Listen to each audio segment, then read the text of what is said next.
Hoy, Karding, may bisita ka. O sige, pasok na. Salamat ho. Ba't nandito ka?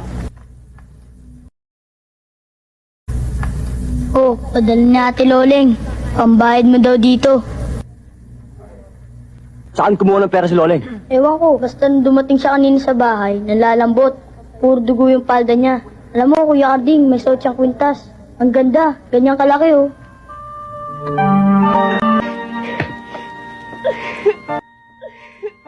Bakit mo nagawa yun, ha? Bakit sinira ang buhay mo? Hindi mo ba inisip mga pinangaral ko sa'yo? Kuya, nagawa ko yun dahil ayaw kitang maipit sa bilangguan eh. Wala akong pakialam kahit mabulok ako sa kulungan. Hindi yun ang sapat na dahilan para sirain mo yung buhay mo. Ibenta mo yung sarili mo sa mga buitring yan. Ha? Ano kayo na pagkatao mo? Ha?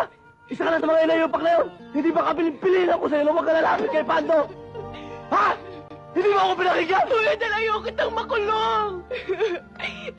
Kawawa naman yung mga batang umaasa sa'yo. Kawawa naman sila. Kaya ko ginawa yun, kuya.